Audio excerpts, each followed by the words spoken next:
Le vrai faux de jingle, ça fait mal. explosif. Aïe, aïe, aïe, aïe. On a un petit décalage avec les jingles, ils arrivent du Japon. C'est le vrai faux de Sam Carman. Je donne une information le concernant. Vous me dites si vous pensez si c'est vrai ou faux, et Sam en dira plus. Les auditeurs jouent en commentant le live, et ici aussi, mais on répond en tour de table. Premier, vrai ou faux? Vrai ou faux, la même année, Sam a reçu un Oscar, une Palme d'Or, un César et un British Awards. Je commence par toi, Arnaud. Vrai ou faux? Oh bah ouais, pourquoi pas, ouais, vrai, ouais. Léa, Alors je dis faux, ça fait trop là. ça fait trop. Flavien. Je dis vrai, ça fait trop. Alors, Sam, vrai ou faux? En année glissante, c'est vrai. Oui, Wow. mais non. Mais c'est en année glissante, de mars à mars, en année glissante, ce qu'on appelle mars 92, mars 93. Oui, oui. Oh, non. C'est en un an. Voilà. C'est-à-dire en un an, mais pas en une année. Mais j'avais un petit piège dans la question. J'ai mis le César. Ah Eh j'ai oui, pas entendu. il n'y avait pas le César. C'était pour le court-métrage Omnibus. Absolument, il n'y avait Voilà. pas le Il n'y avait César. pas le César, c'est pour ça que je vous ai mis un petit piège. Par contre, non mais... C'est moi Tu qui nous avais as eu, raison. tu nous as eu. Je l'ai pas écouté, je l'ai pas entendu. Oui, mais je te remercie, T'as c'est dit toujours quoi, plaisir. alors Non, j'ai T'as dit Palme d'Or Oscar, Palme d'Or, César, British Award. Mais il n'y a Voilà, pas eu le César. César. Je voulais pas remuer le couteau dans la plaie, mais quand même. Oscar, Palme d'Or, British Ouais, fait Award. chier, quand C'était même. en 80. Connard de français. Tout le monde en a donné sauf eux, quoi. Voilà, Sans voilà. déconner. Donc c'était pour le court-métrage Omnibus, sorti en 92 du coup, et les récompenses en 93. Ouais, Alors, c'est ça. alors quand- 92 Palme d'Or, mais 93 Oscar. Voilà. Sur- C'est ça. et On BAFTA, va se J'ai envie de dire la classe, on a quelqu'un on a d'oscarisé. on a quand même autour de la table. d'oscarisé. Exactement. En plus de toi, Flavien, bien sûr. Alors, comment... qu'est-ce qu'on pense quand on a un Oscar? On te propose des trucs aux États-Unis, ensuite on t'a proposé... Alors du- ça a été vraiment un truc mais bidon, mais trop bidon. tellement bidon. Oh merde. Non, effectivement, non. Alors les Oscars, non, c'est après la Palme d'Or. Il y a une grande agence américaine qui m'a dit « Ouais, Sam, il faut te recevoir. Prenons donc un verre, c'est la croisette. » Oui, d'accord, bon, bah, vous m'appelez, vous avez mon numéro, tout ça. Ils m'ont jamais rappelé, donc Ah, mais- j'ai arrêté là, donc franchement... Bon, bah, Donc Mais- je me suis dit, ouais, laisse tomber les Américains. Et puis l'Oscar, non, rien. J'ai Bon. pas été le chercher, ils ont fait un peu la gueule. Ah, c'est vrai, Ah, parce je te jure, t'as été sur scène, c'est ça, non? Non, ils ont fait une pression auprès de la production en disant, non, mais il faut qu'ils viennent. À une semaine, ils disent rien, mais au bout de... À une semaine de l'événement, il fait... Et Sam Carman, il vient, et mais non, il est au théâtre, c'est un acteur, il joue, il est en tournée. Et là, il y a un blanc au téléphone, mais c'est pas parce que c'est loin, c'est parce qu'il y a un blanc qui fait, mais les théâtres ferment aux États-Unis Ah pour la ouais, soirée des ah oui, Oscars. Oui, mais pas en France. Et les Mais mecs, et ils puis l'ont- tu faisais ton métier en parce même temps. qu'il donnait vraiment le message que il faudrait que j'y aille. Eh ben, j'y ai pas été, donc. Mais ça n'empêche pas que tu l'as eu. Non. Et que c'est très bien. Et l'idée du Ils film m'ont est plus née sur... calculé depuis. Et l'idée du film est née sur un tournage de Navarro. Oui, absolument, avec Christian Roth, parce que en fait, Parce que tu jouais... mais là- toute cette histoire a été faite, c'est un film de potes qui démarre sur Navarro, les acteurs sont sur Navarro, toute l'équipe technique est sur Navarro, et même un des personnages de la fin, c'est le réalisateur qui a créé la série Navarro, Patrick Jamin. Donc voilà, tout ça, Ok, c'est bon. Navarro. Et t'étais entouré de copains. donc. Voilà, exactement. Deuxième vrai ou faux? Vrai ou faux, Sam est l'acteur français ayant le plus joué avec Jean-Pierre Bacry. Je commence par Flavien, vrai ou faux? Vrai. Arnaud. Alors, bah moi, j'ai l'impression que ça a déjà été dit dans une autre émission, du coup, j'aurais envie de dire vrai. Parce que Très bien. voilà, Léa. Bon, bah du coup, je dis faux pour Ouais. équilibrer tout ça. Alors Sam. Mais j'en sais rien. Et voilà, je savais. Oui, j'ai oui, pas c'est fait le vrai. compte. C'est vrai, tu as tourné dans Les 10 gens films. ont fait les comptes pour Les toi. gens, Non, mais j'ai surtout joué en plus dans Et les pièces de théâtre, oui, 3, 4, 5, 6 pièces avec lui. Exact. Et tu as fait 10 films avec Et lui. j'ai fait 10 films. Et Agnès Jaoui en a fait 8. Ah ouais. Tu vois, on pourrait croire que c'est Pas Agnès mal. Jaoui qui a le plus joué. Et, pas mal, pas mal. Et c'est vrai que Bacry t'a imposé au casting de Cuisine et Dépendance Ouais. les producteurs, Ouais. ou directeurs de théâtre, Ouais. voulaient pas, Ouais. voulaient pas ça. Ouais, c'est vrai. Très cool de sa part. C'est plus que cool. Voilà, Jean-Pierre, c'est ça. Il voulait quelqu'un de plus bankable. Voilà. Il voulait virer Zabou. Ah voilà, ouais. Zabou et Carman, pas terrible. Non, ils sont formidables. Ils ont fait une lecture formidable. Mais non, mais vous savez, pour un grand théâtre comme ça, et Jean-Pierre a dit, bah, si c'est pas bien pour un grand théâtre comme ça, on va aller dans un petit théâtre comme ça. Et c'est la ce qu'on a classe. fait. Ah Et non, on mais- a été au La Bruyère, la moitié de la jauge. Et la belle histoire, c'est qu'on a fait un carton au La Bruyère. On a fait 300 personnes par soir. C'est le metteur en scène qui nous a, Stéphane Meldec, qui nous a accueillis. Il était directeur du théâtre à l'époque. Et l'équipe du Montparnasse est venue nous voir en novembre. Ils ont halluciné. Ils ont dit, mais vous pouvez pas reprendre chez nous? Et on est venu. On a dit, mais donc on va tout faire multiplier par 2. Ah, Puisque c'est 2 fois la jauge, on va faire 2 fois les contrats. et voilà.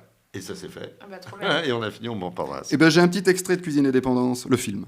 Il n'y a que du mépris là-dedans. Ils se sont excusés, Georges. Ça arrive d'être coincé en voiture. Qu'est-ce que ça peut me foutre, cette excuse sur les embouteillages? Ils découvrent les embouteillages. Ça fait 40 ans qu'ils habitent ici. Ils devraient être prévenus maintenant. À Paris, il y a des embouteillages. Non, tu comprends, être en retard, ça fait riche. Quand on est célèbre comme lui, n'en parlons pas. C'est une tradition. C'est quasiment obligatoire. On tarde, et on apparaît enfin aux yeux du peuple. Alors, évidemment, hein, c'est le monsieur qui passe à la télévision. Belle affaire. Et le con qui passe pas à la télévision. Ils se sont platement excusés, lui et elle. Ça devrait te suffire. Et puis c'est pas 2 heures, c'est à peine 1h15. Bon, disons 1h22 par exemple. C'est toujours du retard, non? Toujours un plaisir d'entendre Jean-Pierre Bacry. Donc le film est sorti en 93, il y avait déjà des embouteillages à Paris, voilà. Ouais. Voilà. Y Et a-t-il ça n'a eu- pas changé, je Oui. tiens à le Oui, dire ça pour s'est ceux qui... empiré, mais... T'inquiète pas, on est de ton avis, Sam. Vrai ou faux, on peut tromper une fois 1000 personnes, mais on peut pas tromper 1000 fois 1000 personnes. Bon, une nouvelle fois, La Cité de la Peur. On te parle souvent de ce film, c'est le film dont on te parle le plus ou pas? Oui, clairement. Ou est-ce que tu as des fans qui ont Non, clairement, parce que... des répliques? Non, mais c'est un film qui passe les générations, c'est-à-dire Ouais. que quand il est sorti, les gens maintenant, ils ont eu des enfants, et c'est les enfants qui ont hérité de ça, et maintenant on en est même aux petits-enfants, quoi. Voilà. Donc c'est vraiment un film incroyable, un film culte, ce qu'on appelle. Eh ben, j'ai un petit extrait. Attention, Émile, derrière vous! Comprends pas, si. On peut tromper 1000 fois une personne, mais on ne peut pas tromper... Si. On peut tromper une fois une... Non. On ne peut pas tromper une fois 1000 personnes, mais on peut tromper une fois 1000 personnes.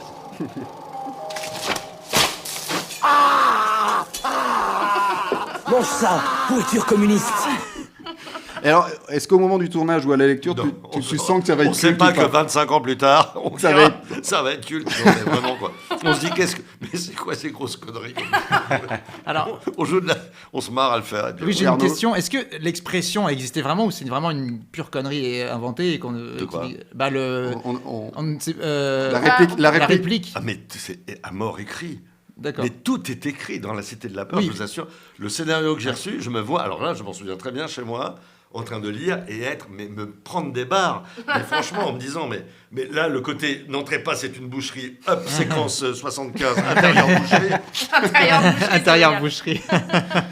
La réplique, c'est on peut tromper une personne 1000 fois. On peut tromper 1000 personnes une fois, mais on ne peut pas tromper 1000 personnes 1000 fois. J'ai fait ça de tête sans le noter. Ouais, bien sûr. C'est pas Bravo. dans ce sens-là. On peut Ah. tromper 1000 fois une personne. On peut tromper 1000 fois 1000 personnes, mais on peut pas tromper 1000 fois 1000 personnes. Ah oui, bon alors j'ai pas eu un bon copier-coller. Même sur Internet, ils font des erreurs. Un dernier vrai ou faux? Allez. Juste par rapport Oui. à la Cité de la Oui, Peur, bien sûr. sache qu'on a un auditeur qui n'a pas vu la Cité de la Peur et qu'on lui a donné envie de le regarder. Ah, alors on dit pas ce Donc, que fait Émile dans le on ne le dit film. pas qui est le tueur. Voilà. Voilà, on ne vous dira pas qui est le tueur. Mais oui, Dad Deeple TV, il faut absolument que tu vois ce film, il est incroyable. Allez, dernier vrai ou faux, Sam Carman est souvent confondu avec Cadmerade. Je commence par toi, Flavien. Ah, c'est possible. Léa. Ah ouais, c'est possible aussi, ouais. Arnaud. Ouais, moi, autant à une époque, peut-être pas, mais maintenant, ouais, je dirais vrai. Ça serait Alors, possible. Sam, est-ce que Ouais, c'est mais vrai? à mort. À mort.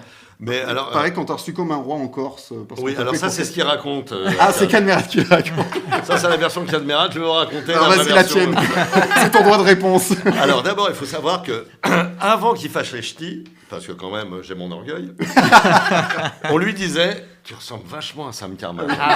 Et depuis les ch'tis, c'est mort. ça C'est y est, l'inverse, c'est merde. moi qui ressemble un peu à Cadmerade. Mais bon, il est charmant, je Oui. l'adore et ça, c'est vraiment quelqu'un de très bien cadre. Alors, mais je lui ai déjà dit ce que je suis Alors, en train de dire. En Corse. Je suis en Corse, machin, avec ma famille, tout ça, je suis en vacances avec mes enfants, tout ça. Et le mec me reçoit. Oh, comment ça va? Ça me fait plaisir de vous voir. Bon, mais ça arrive de Oui. me reconnaître vraiment. Vraiment, bien sûr, c'est Donc normal. je dis oui, non. Ah, voilà, le mec, il m'installe le parasol, le machin, vous voulez quoi? Coca, machin, truc, machin. Donc on boit, on passe l'après-midi. C'est des trucs payants, mais il n'y a pas de problème, j'allais payer. Et puis, bon, ben, c'est le soir, hein, les enfants, il fallait manger. Donc, maman et les enfants, moi, je vais pour aller les payer. Et donc, je vais voir le mec, il me fait, oh, non, c'est pour moi. Et je lui fais, non, mais quand même, c'est pas normal. Enfin, ça me fait trop plaisir. Machin. Mais vous êtes sûr? Non, non. Bon, le mec, d'accord. Ok, bah, d'accord, merci. Après tout, il a offert 4 transats, un parasol et 4 coca. Et dans la bouche de Cadmerade, il raconte l'histoire. Il a passé une semaine à l'hôtel gratuit. Jamais, pas Ah, d'exagération. il a dit, je Jamais suis trop. Cadmerade. C'est ça qu'il dit, Cad. Il dit, oui, vous m'avez reconnu, je suis Cadmerade, je vais fais signer Cadmerade, et je prends une semaine de vacances gratos. Je rectifie, non. Voilà. 4 parasols, 4 coca. C'est pas non plus. Eh bien, tout à l'heure, nous parlons du visiteur. Tout de suite, Ah, oui. retrouvez l'équipe de Pantoufles Explosives. Et maintenant, c'est l'invité explosif. Sam Carman est notre invité explosif. Nous allons parler de la pièce de théâtre Le Visiteur de Eric Emmanuel Schmitt. Alors, l'histoire, c'est quoi, Sam?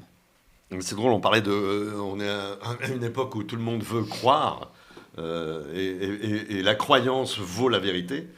Et là, justement, Schmitt s'est posé la question de savoir si le monde allait si mal, que faisait Dieu dans tout ça, et pourquoi il laissait faire autant de mal et autant de malheur. Et donc, il pose cette thématique dans le bureau de Sigmund Freud, on est en 1938. Il est à la fin de sa vie, Sigmund Freud, il est le psychanalyste émérite qu'on connaît, il est juif, mais il s'en fout, il est surtout autrichien, et il ne voit pas que ça fait 1 an ou 2 ans que les Allemands ont envahi l'Autriche et que ce sont les maîtres du pays et qu'il mène une politique anti-juive absolue, mais il pense que lui, il ne risque rien. Et voilà, malgré sa fille qui l'exhorte à faire ce qu'il faut pour partir, il s'entête à rester. Là, on frappe à la porte, la Gestapo entre, et à partir de là, ça se passe mal. La fille, qui n'a pas la langue dans sa poche, lui dit c'est qu'il y a de vérité, et elle se fait embarquer. C'est le choc pour Freud, parce que là, il se sent vulnérable pour la première fois. Et là, ce choc va provoquer, est-ce dans sa tête, est-ce la réalité? C'est toute l'ambiguïté de la pièce. Une rencontre avec un inconnu, un visiteur. Qui est... Voilà, qui est peut-être un mythomane, peut-être Dieu, peut-être pas, et peut-être aussi la propre projection du divin dans la tête de Freud. Exactement. J'ai un petit extrait du visiteur. Regarde-la bien une dernière fois, le juif. Ne t'inquiète pas, papa. Ils te font peur parce qu'il est trop tard. Ils ne peuvent plus rien contre nous. Bonsoir. Qui êtes-vous? Par où êtes-vous entré? Oh, c'est amusant d'avoir un corps, n'est-ce pas? Mais qu'est-ce qu'on s'ankylose vite? J'en avais perdu l'habitude. Qui êtes-vous? Ah, j'aimerais tellement vous le dire. Vous vous intéressez à la psychanalyse? À vous seulement. À Vienne, c'est votre jeunesse que vous laissez. À Londres, vous ne serez qu'un vieillard. Qui êtes-vous? Non, je ne peux pas croire que c'est vous. Je sais. Tu ne crois pas en moi. Voilà, on va se demander qui est ce visiteur. Alors, tu joues Freud, on l'a pas dit, mais tu joues Freud. Oui. Freud qui ne croit pas en Dieu. Et c'est Franck Desmet qui joue le visiteur. Franck Desmet qui est très bon. Katia Ganti qui joue ma fille, et Maxime de Toledo qui joue la femme nazie. Alors, il paraît que tu as demandé à un metteur en scène de trouver un comédien qui te fait vraiment peur en Asie. Et il te fait vraiment peur. Ouais. C'est vrai qu'il fait flipper. Hein. Il est Immense. Il est Bah oui. immense. Bah oui, moi Il je y a suis une grand. carrure. Je suis grand et donc je voulais pas avoir à jouer la peur avec. Même si c'est idiot ce que je dis, parce qu'on peut être petit et dégager et faire peur. Bien sûr. Mais là, bon, sur scène, c'est plus facile à l'écran, mais sur scène, hein, le rapport physique compte beaucoup. Et je trouve qu'il est magnifique, Maxime, dans ce rôle. Alors que c'est un amour de garçon, mais vraiment. On espère qu'il n'est pas comme ça. Ouais. Voilà, il n'est pas comme ça. Freud ne croit pas en Dieu, et là va s'installer le Voilà. dialogue qui va être très, très intéressant. Et le public sort de là avec des questions et pas des réponses, et ce qui est une bonne chose finalement. Oui, parce que Schmitt, l'auteur, il ne nous prend pas en otage. Et voilà, il ne pose pas de jugement. On croit ou on ne croit pas. C'est vrai que Freud est connu pour être le juif athée, ce qu'on appelle, et surtout, lui, il n'est pas dans la croyance, il est dans la vérité, il est dans l'analyse, dans la psychanalyse, il va dans les méandres du psychisme humain, et il déconstruit justement le mythe et la croyance. Et puis, face à ça, il y a le religieux, il y a Dieu, c'est quand même le patron des religieux. C'est le top de la religion. Et donc, quoi. c'est le top de la religion, quoi, c'est vraiment le chef. Et des monothéistes, en tous les cas. Et voilà, et il donne la parole alternativement dans ce débat à l'athée, et non, même pas aux croyants, mais à Dieu. Donc, c'est formidable. Et donc, voilà, c'est une joute oratoire de haut niveau, intelligent et souvent même drôle.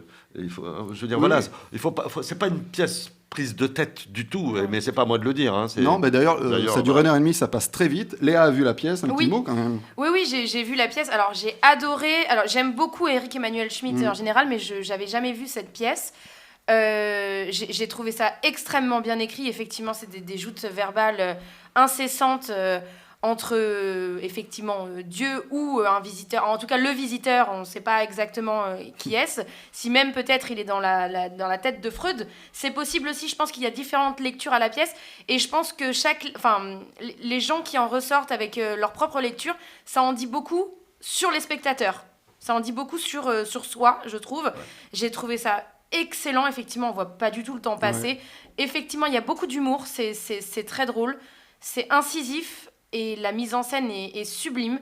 D'ailleurs, j'aurais 2-3 petites questions, mais hors antenne, parce que je ne veux pas spoiler nos auditeurs, parce que je vous invite vraiment à aller voir cette pièce. De quoi tu veux parler. Ah ouais, cool.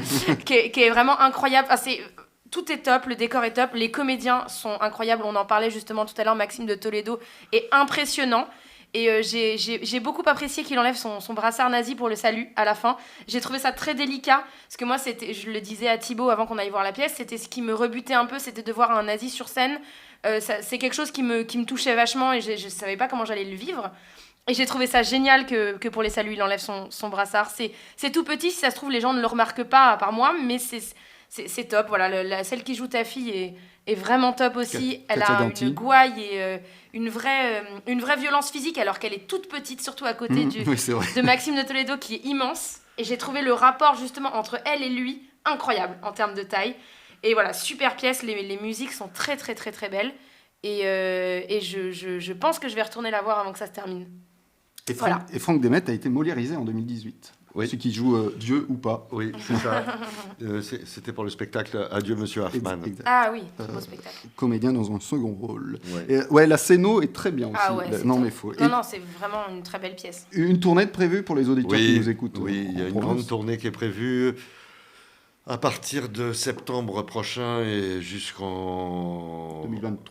Ouais, 23, même fin mai 2023. Quoi. On va faire presque 8 mois de tournée. Quoi. Ah ouais. Ah bah super, donc tous nos auditeurs partout pourront venir voir la pièce. Ouais.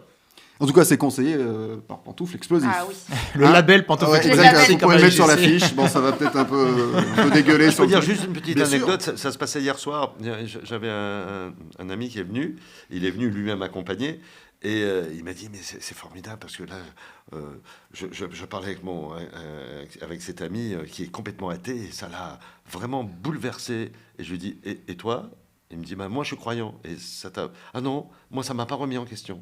C'est formidable. Donc, ça défend des gens en fait. Voilà, c'est vraiment chacun se fait. Je pense que les croyants s'y retrouvent, les athées s'y retrouvent. C'est ça qui est formidable. Ouais, c'est ça qui est formidable. Y a des projets qui arrivent à la télé aussi, Sam, sur France Télévisions. Oui. Bientôt. Oui, je suis en plein. Voilà, je fais le mixage cette semaine, donc ça sera prêt là pour la fin de l'année. Je pense que ça sera diffusé en 2022. Voilà, c'est une pièce de théâtre au départ qui est devenue une fiction, donc comme un film, mais en fait c'est une fiction théâtrale. Et donc, c'est un objet assez hybride et assez magnifique, je trouve. Enfin, je dis magnifique parce que j'adore cette chose. Parce que j'ai eu la chance d'avoir un casting époustouflant. Et voilà, on l'a répété comme une pièce de théâtre. Et puis, on a été dans un vrai décor, parce que c'était une maison d'hôtes du côté d'Avignon, là-bas, voilà, dans le sud. Oui. Et puis, il y avait du public, et on a tourné à plusieurs caméras, et voilà, ça donne une pièce de théâtre, pas filmée, c'est beaucoup plus une captation, c'est une fiction théâtrale, je ne peux pas dire autrement. C'est une nouveauté. Une nouveauté, voilà. Ça sera sur... C'est ce que je me disais, ça n'existe pas ce format pour l'instant. Alors, non. Ah bah... Ben voilà. Donc il n'y a pas de public, c'est vraiment... En fait, il y a un public. C'est comme un épisode de série aux États-Unis quand ils sont tournés en public, c'est ça, Ouais. avec plusieurs angles de caméra, avec une mise en scène quand même, mais... C'est ça. Ah, d'accord, ok. C'est ça. Ah oui, je pense que c'est totalement inédit en France. Ouais. Ok. Et pour voir Sam, pour l'instant, c'est sur la scène du Théâtre Rive Gauche, ça s'appelle Le Visiteur. Et maintenant, c'est l'interview explosive.